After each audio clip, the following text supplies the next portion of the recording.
इसमें सारी एप्लीकेशनें सब कुछ आ गया, सब कुछ आ गया। अब मैंने यहाँ क्लिक करना है, मैंने लिखा ईमो, सर्च किया, देखिए ईमो आ गया। मैंने ये मैसेंजर लिखना है, जो एप्लीकेशन मुझे चाहिए वो मैं लिखूँगा बस।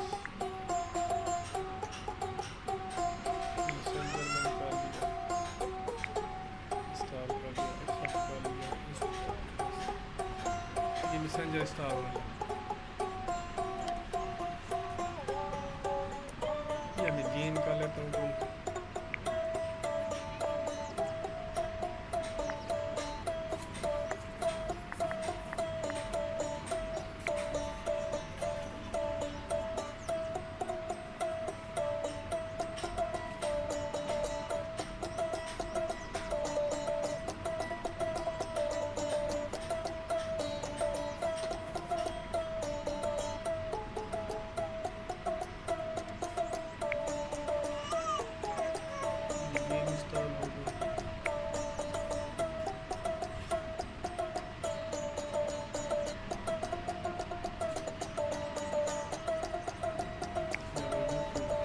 रेड कलर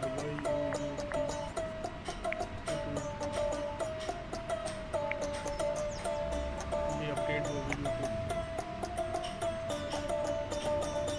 जो एप्लीकेशन इंस्टॉल होने लगेगी वो ऊपर बैक करके नज़र आएगा।